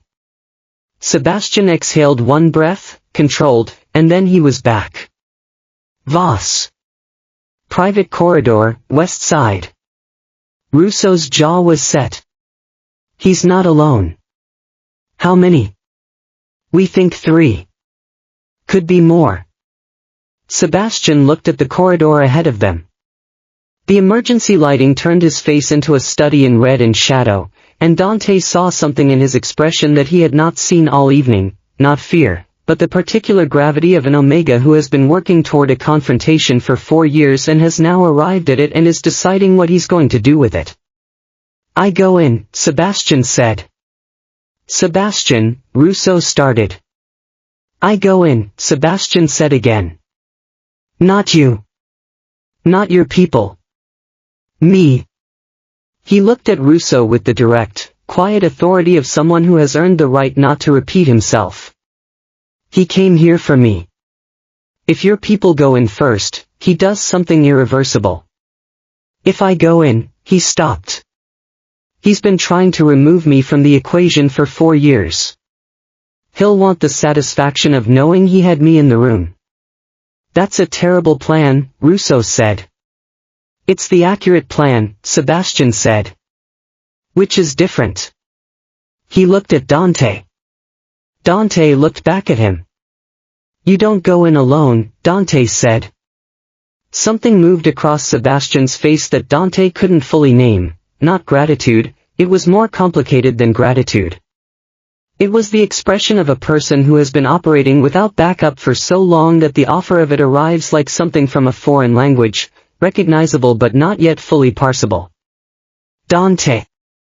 You said I'm still the Varelli name. You said it gets people moving. Does it work on Voss? A pause. Yes. Voss respects the name. Then I go in with you. Another pause. Longer. Russo made a sound that was not quite a word. You haven't done this kind of thing, Sebastian said. I know. Dante held his eyes. But you have. So tell me what to do. The west private corridor was 30 feet long and smelled of old carpet and the particular staleness of spaces that are maintained but not used. The doors at the far end were mahogany, the kind of heavy decorative doors that had been built when the Blackstone Grand was trying to project a certain kind of elegance and that had since become slightly anachronistic but were still maintained because the building maintained everything. They were closed. Sebastian stood to the left of the doors. Dante stood to the right. Sebastian looked at him, and Dante nodded, and Sebastian opened the door. The room beyond was a secondary reception space, event storage mostly, but with a cleared center area where some furniture had been moved to create an impromptu configuration. Freestanding lamps had been turned on and arranged to create light in the center and shadow at the perimeter, which meant that Harlan Voss, standing in the center, had made aesthetic choices about this encounter. He was larger than the photograph. The image on the tablet had been taken at distance. In person, Voss occupied space with the particular solidity of an alpha who has been overweight long enough that the weight has become structural, not soft, just massive. He was in his 60s, well-dressed, silver-haired, with the kind of face that was designed for boardrooms and had learned to be equally at home elsewhere. Two men flanked him, back and to the sides. They were not decorative. His scent hit Dante first, something aggressive and chemical, like industrial cleaner and burnt rubber. It was the scent of an alpha who had never needed to be subtle. Voss looked at Sebastian when he walked in. He looked at Dante a moment later, and something shifted in his expression, calculation recalibrating, the slight adjustment of an alpha who had prepared for one variable and received an additional one. I didn't expect you, Voss said to Dante. His voice was unhurried. I thought you'd be managing the room. The room is managed, Dante said. Voss smiled. It was the smile of an alpha who smiles as a mechanical act, a social signal unconnected to anything internal. Sebastian, he said. He said Sebastian's name with the familiarity of long study. You're faster than the timeline. You gave me 14 minutes. You should have given me less, Sebastian said. In retrospect. Voss tilted his head. The courier was the weak point. I knew it. I should have used a different channel. He spoke about it with genuine detachment, the professional review of a plan that hadn't worked. The letter was improvised. Good improvisation, but improvisation. You'd have found it within 48 hours regardless. 24, Sebastian said. Voss accepted the correction with a small inclination of his head. I've been watching your work for 4 years. You're genuinely exceptional. You know that. This isn't a conversation, Sebastian said. No. Voss agreed. But I've been wanting to have it for a long time. He looked at Dante again. He's remarkable. The things he's done for this alliance, for these families, for your family specifically, without credit, without recognition. Well, he paused. Well. You brought a date. Dante said nothing. I have a proposition, Voss said. A real one. Not the manufactured offer, that was theater. I mean an actual business arrangement. Sebastian walks out of this building with me. He works for my organization. I double whatever value he's currently. No, Sebastian said. You haven't heard the terms. I don't need to. You've spent a decade being invisible in someone else's empire. Voss's voice was still unhurried, but there was an edge underneath it now, the edge of an alpha who has prepared a speech and is discovering that the audience isn't responding on schedule. I'm offering you something different. Visibility. Autonomy. A structure where your name is actually your name. What you're offering, Sebastian said, is a leash with more slack. Voss was quiet. You need what I do. You've been trying for 4 years to create the conditions that would make me available to you, either by destroying this alliance so there's nothing left for me to protect, or by making my position here untenable. You don't want me in your organization because you respect my work. You want me there because I'm the only person who can stop yours. Sebastian looked at him steadily. So? No. The room temperature changed. It changed because Voss's expression changed, not the smile, which remained, but what was behind it, which had been performing patience and had now stopped. The two men at his flanks shifted their weight. It was a small shift, a micro-adjustment of posture, but it was the kind of micro-adjustment that changes the geometry of a room. Dante felt it in the specific primitive way that the body registers threat before the mind has organized it into language, a tightening across his shoulders, a heightening of the detail in his peripheral vision, an awareness of the distance between himself and the two men and the distance between Sebastian and everyone in the room. Behind him, he heard the door open. He didn't turn. He heard Sebastian not turn either. Voss looked past them at whoever had come through the door, and for the first time tonight his expression registered something genuine, not fear exactly, the precursor to it, the moment of understanding that the geometry has changed in a direction you didn't engineer. That would be Russo, Sebastian said. And about 8 other people. He didn't look away from Voss. I told you I'd come in alone. I didn't say I'd come in unsupported. Voss looked at Sebastian. He looked at him for a long moment, and in that look was something that Dante would think about later, in the daylight, when the structure of the evening had become visible, the look of an alpha encountering for the last time the specific quality of someone he has spent 4 years trying to neutralize and has failed. The devices, Voss said. Disabled, Sebastian said. All 3. The documents, Sebastian said. Identified and corrected. He paused. The people you put in this building are either in custody or they've left. Creole, whatever his real name is, will find him within 72 hours. He doesn't have anywhere to go that your money can still reach. Voss absorbed this. You knew tonight might end this way, he said. I planned for tonight to end this way. Sebastian looked at him with the specific exhaustion of someone who has carried something heavy over a very long distance and has just set it down. I've been planning it for 5 months. I needed you here. I needed you in this building, in person, having deployed your full network, so that when it collapsed completely and traceable. Not an incident, not a disruption. An ending. Voss looked at Dante. It was a strange look, not appeal, not threat, something between them. You understand that you didn't build this. You didn't protect any of this. Everything in that room tonight that survived because of him. Everything you have. I know, Dante said. It seemed to surprise Voss.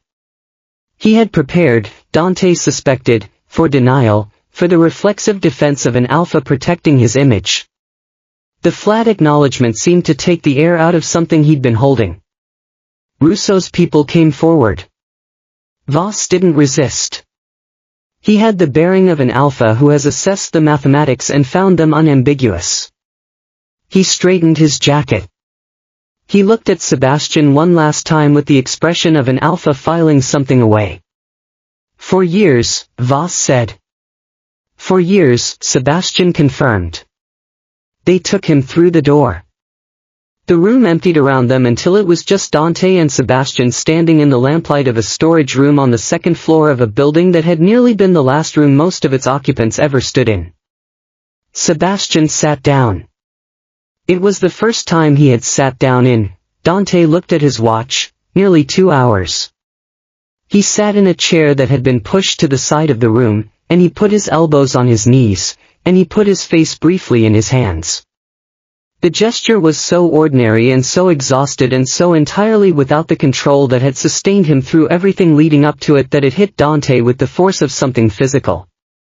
Sebastian took his hands away. He looked at the middle distance. Torres needs a hospital, he said quietly. I'll arrange it. Sebastian nodded. The principals need to be briefed before they talk to each other. Before the individual families start constructing their own narratives about what happened tonight. Someone needs to give them the accurate account. He was looking at the floor. The documents can be corrected and signed. The agreements are still valid, the underlying terms are solid. Tonight doesn't have to mean the end of the summit. I know. Voss's network doesn't dissolve just because he's contained. He has relationships, assets, people who are operating independently. That'll need months of work. Careful work. I know. Sebastian was quiet. Dante stood across the room from him and looked at his husband and thought about 4 years and 5 months and 24 hours and 11 years and all the different units of time in which Sebastian had been working while Dante had been assuming. The sum of those units was something he did not yet have the language for. Sebastian, he said. Sebastian looked up. I'm sorry. Dante stopped. The sentence was too large. He couldn't complete it in this room, in this moment, with the residue of everything that had just happened still coating the air between them. For the size of what I didn't see. Sebastian held his eyes. And then, from somewhere further in the building, somewhere below them, somewhere in the main hall or the corridors connecting to it, a sound. Sharp. Loud. The specific report of a firearm in an enclosed stone space, followed immediately by 2 more, and then shouting, and then the particular quality of silence that follows violence and precedes its consequences. Sebastian was on his feet before the echo had finished. Dante was half a step behind him. Creole, Sebastian said. His voice had gone to something Dante had never heard in it before, not fear, not anger, something beneath both of them, the stripped-down register of an Omega who has just realized that the piece they thought was handled. The shots had come from the main hall. Sebastian took the west corridor stairs at a pace that was close enough to running that the distinction didn't matter. Dante was behind him, and behind him he could hear Russo's people reorganizing in the reception room, the sound of men who had just processed one threat reassigning themselves to another. The building felt different now. The chandeliered grandeur of it had become a liability, all that marble and open space, no cover, sight lines that ran the length of the room and made everyone in it equally visible. Sebastian hit the main hall doors and pushed through without slowing. The room was not the chaos Dante had braced for. It was something more controlled and more terrible than chaos. It was the stillness of aftermath, the specific quiet that settles over a space after violence has occurred and before anyone has decided what to do about it. Several of the principals who'd been moved to the east corridor had come back through, or had never fully left, and they were standing in loose configurations near the walls with the body language of people who have been shot at before and have learned to make themselves small without appearing to. In the center of the room, near the long dinner table, was Marcus Creole. He was not what Dante had expected, which was foolish. He'd seen Creole 5 days ago, had spoken to him about scheduling, and Creole had been what he always was, which was unobtrusive, competent, and invisible in the way that good support staff perfects into an art form. Standing in the middle of the Blackstone Grand's main hall with a firearm and the specific expression of an alpha who has crossed a threshold and can see clearly from this side that there is no crossing back, he was still recognizably the same person. That was the worst of it. He had not transformed. He was just Marcus Creole in the wrong position with a gun. 2 people were down.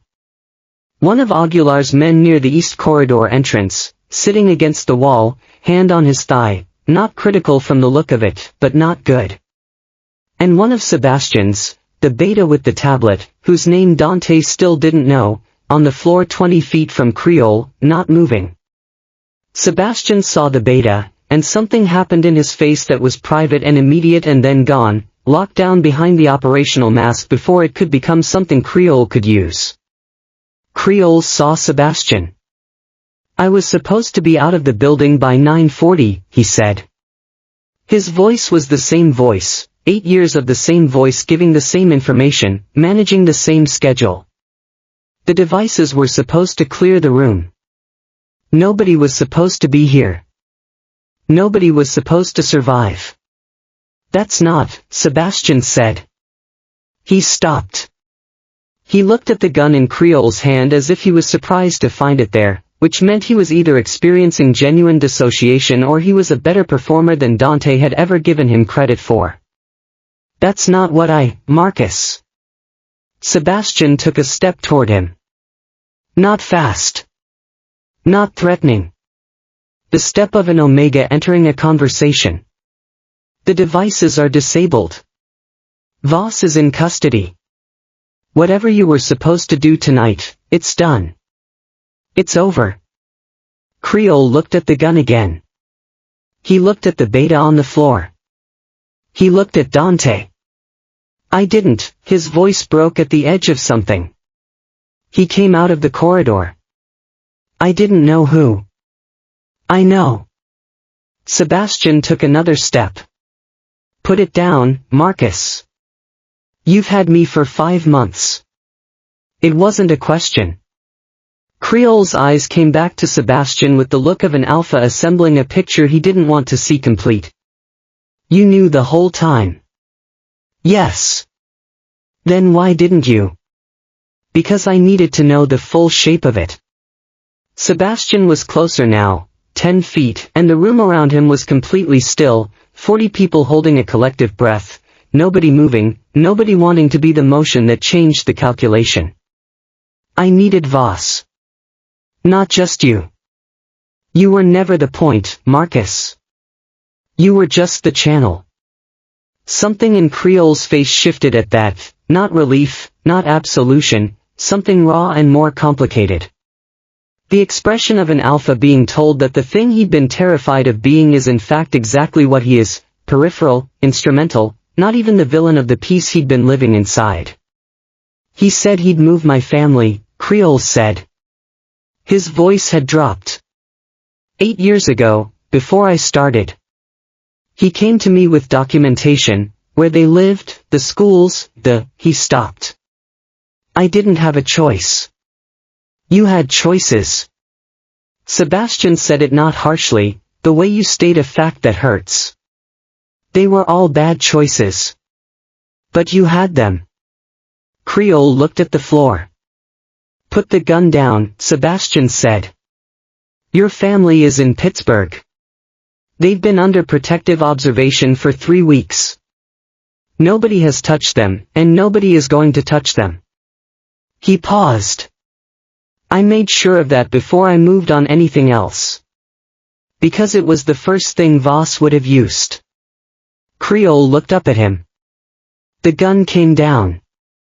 It didn't happen dramatically. There was no moment of held breath or operatic surrender. Creole just lowered his arm, and the gun was at his side, and then it was on the floor, and then 2 of Russo's men who had come through the doors behind Sebastian were there, and Marcus Creole, whose real name Dante would later learn was Daniel Marsh, and who had been a low-level financial manager before Harlan Voss had found him and found his family and found the exact dimensions of an alpha sphere, sat down on the marble floor of the Blackstone Grand and put his hands on his knees and looked at nothing. Sebastian crossed to the beta on the floor. He crouched beside him, and 2 fingers went to his neck, and Dante watched the 3 seconds of that, the 3 seconds of Sebastian's face as he waited for information and understood that whatever happened next would tell him something about the cost of this evening that couldn't be expressed in any other way. The beta, his name was Jonah Caustic. Dante would learn this too. He had worked with Sebastian for 6 years and had a daughter in elementary school and had been standing in the wrong place when a frightened alpha had made a terrible decision, was breathing. Unconscious. Bleeding from his temple where he'd struck the floor. But breathing. Sebastian's eyes closed for exactly 1 second. Then they opened, and he stood up, and he said to the room evenly, "We need medical." Aguilar already had people moving. The next hour was logistics. Dante moved through it with the mechanical focus of an alpha who has discovered that action is a more honest response to shock than stillness. He coordinated with the building security team about the police, about what version of events would be presented, which required careful and rapid alignment between 7 different families who each had their own relationships with law enforcement and their own preferences about visibility. He made calls. He was the Varelli name operating at functional capacity, and every time he felt the edge of what had happened tonight trying to surface, the scope of it, the accumulation of it, he pushed it back and made another call. Voss was removed from the building through the private western entrance. That process involved more people and more logistical complexity than Dante had resources to oversee directly, so he gave it to Russo and trusted Russo's history of making difficult things disappear without visible seams. Creole, Marsh, was also moved. Sebastian made a call that Dante didn't hear and didn't ask about, and 2 people arrived who were clearly not affiliated with any of the families in the room, and they left with Marsh in a configuration that suggested his immediate future was going to involve a great deal of conversation in an undisclosed location. Jonah Caustic was taken to a hospital. He would have a concussion and a laceration and several days of observation, and he would recover, which was not something Dante felt he had any right to feel relieved about given his contribution to the evening's conditions, but he felt it anyway. By 11:30 p.m., the main hall had been reconfigured. The abandoned dinner cleared, the tables rearranged, the physical evidence of the evening's disruption removed or minimized with the practiced efficiency of an industry that has always maintained its own housekeeping. The chandeliers still burned. The marble was still cold and pale and indifferent to everything that had occurred on its surface. The principals came back. They came back because Sebastian asked them to, which told Dante something that he filed alongside everything else he'd learned tonight in the growing archive of what he had not previously understood. They came back, and they sat. And Sebastian stood at the head of the long table, not the staging platform, not the podium, just the end of the table, standing while everyone else sat, and he told them what had happened. He told them about Voss. About the 4-year campaign to fracture the alliance. About Creole and the document tampering and the forged letter and the devices in the building. He told them about the courier and the altered terms and the specific families whose interests had been weaponized in the design of the conflict. He was precise. He was complete. He was not self-congratulatory about any of it, which Dante found, watching from his position near the wall, not at the table, standing apart from the principals in the way that an alpha who has understood his actual position in a room stands apart, more impressive than the content of what he was saying. When he finished, the room was quiet. Aguilar spoke first. "The documents?" "Corrected," Sebastian said. "I have the original March framework, and I have the amendments that were legitimately negotiated over the subsequent weeks. The altered language has been excised. The terms as they stand are the terms everyone agreed to." He looked at the room. "If the principals want to proceed tonight, we can proceed." "Tonight," Aguilar said. It was not quite a question. "It's 11:40. The agreements still need to be signed. The work that brought everyone to this table is still the same work. Voss is not in this building anymore. The threats are neutralized. Sebastian looked at each face in turn. What you do with the next hour is your decision. Brentano looked at the corrected documents that had been placed in front of him. He looked at his own name on the signature line.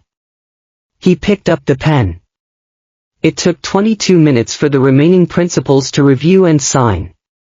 The room during those 22 minutes had a quality that Dante had never experienced in any business context, a specific gravity, the weight of people who have been collectively reminded that the things they are putting their names to have real consequences for real lives, and are treating the act of signature accordingly.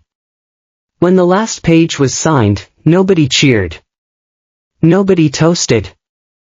Aguilar said quietly, "Good," and that was the appropriate response, and everyone understood it. The room began to thin. People left in the order of their comfort with lingering, the ones with long drives went first, the ones with things to say to each other stayed and said them. Dante watched the room empty and thought about the room filling 3 hours ago, the way he'd stood at the top of the stairs with Lucien on his arm and the good feeling of an alpha who thought he was making a statement. He had made a statement. Just not the one he'd intended. Lucien had been gone since 10. One of Aguilar's people had taken him out through the side exit as Dante had arranged. He'd left without a message, which was the correct instinct, and which Dante found he was grateful for. There was nothing to say that the evening hadn't already said more efficiently. By 12:30, the hall held only the people who belonged to the meeting in its essential form, the principals and their immediate staff, Russo and his people, Sebastian's remaining network, and Dante. He found Sebastian near the windows. Sebastian was standing where Aguilar had stood earlier in the evening, looking out at the city. The difference was that Aguilar had been waiting. Sebastian was simply standing, the posture of a person who has completed a thing and is in the first moments of the absence it leaves. Dante came and stood beside him. They both looked at the city for a while without speaking. "Jonah," Dante said finally. "He'll be fine." A pause. He has been in difficult situations before. He knew the risk when he came on. Another pause. "That doesn't make it my responsibility any less." "No," Dante agreed. The city outside performed its indifferent operations. A light aircraft crossed a distant patch of sky. Traffic signals cycled through their colors for nobody in particular. "Marsh," Dante said. "What happens to him?" "He talks," Sebastian said. "He tells everything he knows about Voss's network, which is significant. He was the primary internal channel for 8 years. He has names and account structures and communication protocols that will dismantle most of what Voss built." He looked at the glass, his reflection was faint, superimposed on the city. "After that, his family gets relocated. He gets relocated, not comfortably, but safely. That's more than he deserves." "Probably," Sebastian said. "But the information is worth more than the punishment. And punishing him severely enough to feel proportionate would require explaining to a number of official entities why we know what we know and how we know it. Which creates problems that aren't worth solving." He looked at Dante in the reflection. Sometimes the practical outcome and the satisfying outcome aren't the same outcome. Dante thought about Voss. And Voss. Voss has lawyers. Good ones. On paper, tonight is going to be difficult to prosecute cleanly. Sebastian was quiet for a moment. But Voss's value in the markets he operates in is entirely dependent on his reputation for operational success. After tonight, he doesn't have that reputation anymore. The network he spent 15 years building will be dismantled by us, by his own people reassessing their positions, by the families who now know what he attempted. He turned from the window. He'll have money and lawyers and a great deal of time to sit with what he built and how it ended. Is that enough? Sebastian considered it honestly, which was, Dante was learning, what he did with every question. No, he said. But it's what's available. He turned from the window too. They were facing the room, the nearly empty room, the extravagant chandeliers burning over cleared tables, the city night pressing at the tall windows. I have to say something, Dante said. Sebastian waited. I have been, Dante stopped. He started again. I told myself a story about our marriage. About what you were and what you did and what your role was. I built that story out of assumptions I never tested and convenience I never examined and a specific kind of arrogance that I dressed up as practicality. He looked at the floor and then back at Sebastian. Everything I assumed was wrong. Not partially wrong. Completely wrong. And I made decisions based on those assumptions that put people in this building in danger tonight. That gave Voss the exact opening he needed. And I cannot fix that by apologizing for it. I know that. Sebastian listened. He did not offer Dante relief or absolution or the small mercies that would have made it easier for him to stop. I don't know what I'm asking you for, Dante said. You're not asking me for anything, Sebastian said. That's not what this is. He held Dante's eyes.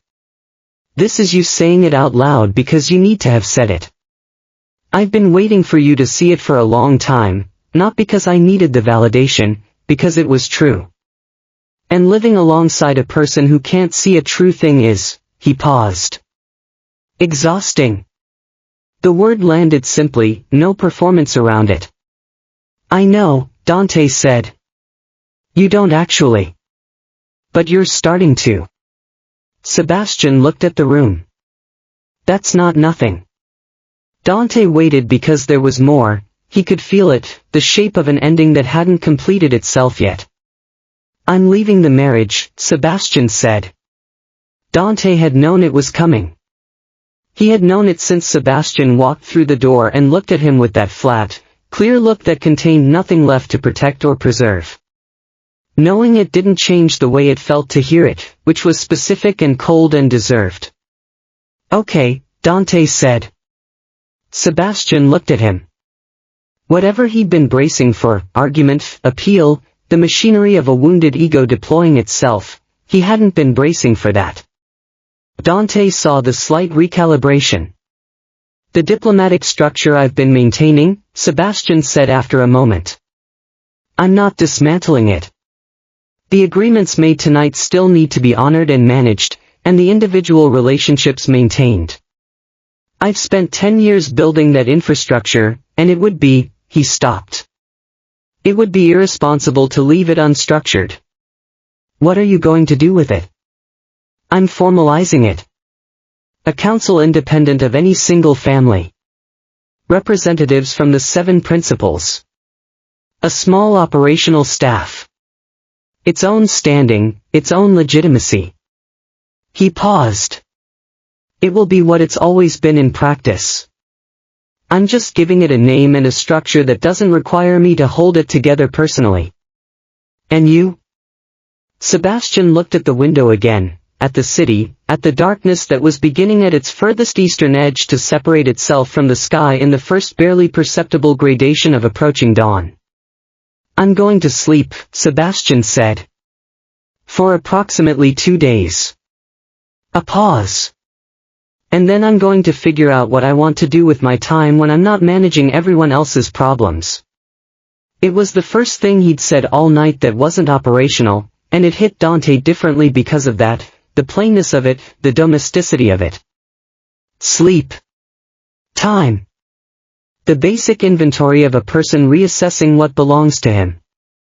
Sebastian, Dante said. He didn't know exactly what he meant to say after Sebastian's name. He said it, and the sentence didn't follow. Sebastian looked at him, and he understood that, which was the particular quality Dante had spent 11 years failing to value, the capacity to understand the thing that wasn't being said, to sit with the incomplete and not demand it finish itself on a schedule. I know, Sebastian said. Aguilar appeared at the edge of the room. He caught Sebastian's eye, and Sebastian nodded, the nod of a person concluding one conversation and entering another. He straightened his jacket and moved toward Aguilar. Dante watched him go.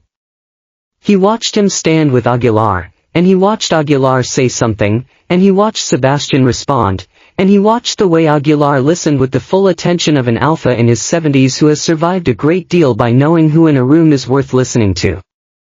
He thought about all the rooms he hadn't known Sebastian was standing in. All the conversations he hadn't known Sebastian was having. The entire parallel architecture of Sebastian's life operating alongside his without his knowledge, without his help, without even his curiosity to give it witness. Rousseau came to stand beside him. He looked at Sebastian too for a moment.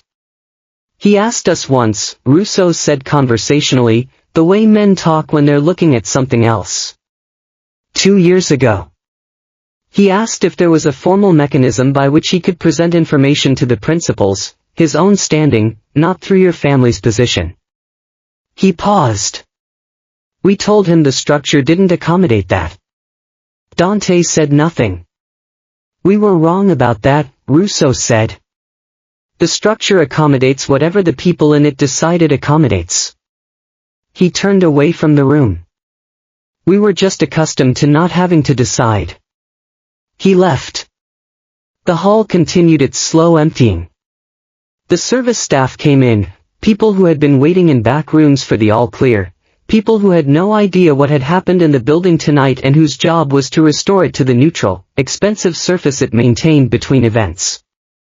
They moved quietly, professionally, clearing and folding and resetting with the practiced invisibility of people who are very good at not being noticed. The chandeliers went down one tier. Someone dimmed them, probably on a timer. The building managing its own energy as the night became definitely late and then definitely early. Dante sat down at the long table. He sat in one of the chairs that had been cleared of its place setting, and he sat there while the room was restored around him, and he let himself feel the full weight of the evening without pushing any of it away or organizing it into something more manageable. The weight was considerable. There was the weight of what he had not known, which was enormous and had become more enormous with each hour as its dimensions revealed themselves. There was the weight of what he had done, the specific decisions, Lucien, the summit, the way he had read Sebastian's silence for 11 years as a kind of smallness rather than the discipline it actually was.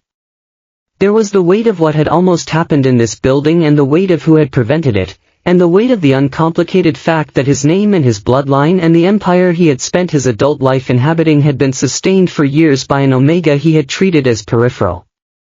The weight did not diminish by being felt, but it became in some way accurate. He had been carrying a false version of his own story. The accurate version was heavier. He had earned that weight. By 3 a.m., the room was empty except for Dante and 2 service staff who were finishing the last of the breakdown. One of them asked him quietly if he needed anything. He said no. The man nodded and went back to work. By 3:30, Dante was alone in the Blackstone Grand's main hall, sitting at the head of the long table in the reduced light of half-dimmed chandeliers, in the silence of a building that had begun the evening as the stage for his statement and had ended it as the place where he found out who he actually was. The doors were open at the far end. He could see the lobby, and past the lobby, the glass front of the building, and past that the street, and on the street the specific gray-blue light of a city early morning that is neither night nor day but the transitional hour that belongs to cab drivers and insomniacs and people who have been doing difficult things and are now returning to the world. He thought about standing up. He would have to call people in the morning. There were conversations that needed to happen about Voss, about the council Sebastian was forming, about Creole and the loose ends of his access to Varelli family operations that would take weeks to fully audit and correct. There was Lucien, with whom he would have a brief and honest conversation in the next few days that would be uncomfortable for both of them and necessary for the same reason. There were the agreements that had been signed tonight, which were real and binding and would require the same attention they would have required without the chaos surrounding them. The empire was intact. The alliances were intact. The Varelli name had come through the evening with its operational standing maintained and would continue to function in the ways that the Varelli name was expected to function. He had none of the things he had walked into this building believing he had. And he had the beginning of an understanding that was more honest than anything he had possessed this morning. And the beginning, the very first edge, of the kind of knowledge that a person can only come to through the specific education of being completely, publicly, and irrevocably wrong. He stood up. He straightened his jacket. He walked across the empty marble floor of the Blackstone Grand, past the cleared tables and the extinguished candles and the space where some hours ago 43 people had waited for an Omega he had tried to leave at home. He pushed through the glass door at the front of the building. The morning air was cold. To his left, at the corner of the block, a single figure stood beside a black car. Sebastian. He had his phone in his hand and he was reading something, and his breath made small clouds in the cold air, and he had not yet seen Dante. Dante stopped on the steps. He watched Sebastian for a moment, just a moment, 10 seconds of the ordinary miracle of a person existing without being observed. Reading a phone in the cold air of an early morning. Breath visible, alive, contained within himself in the complete way he had always been contained within himself, which Dante had once read as distance and understood now as the simple fact of an Omega who had never needed anyone to tell him who he was. Sebastian looked up. Their eyes met across 30 feet of pre-dawn sidewalk. Sebastian held his gaze for 3 seconds. His expression was not warm and was not cold. It was the expression of an Omega who has finished one chapter of his life so completely that the next one has already begun, and who is looking at the past with the clear eyes of someone who has already turned away from it. He looked back at his phone. The car door opened, and he got in. The car pulled away from the curb and moved into the gray-blue morning of the city, and was at the corner before Dante had come down the last step of the Blackstone Grand, and was gone, its taillights disappearing around the turn by the time he reached the sidewalk. He stood on the sidewalk. The city moved around him in its early morning configurations, a truck, a cyclist, the rhythm of a place that has no interest in the drama of any individual within it.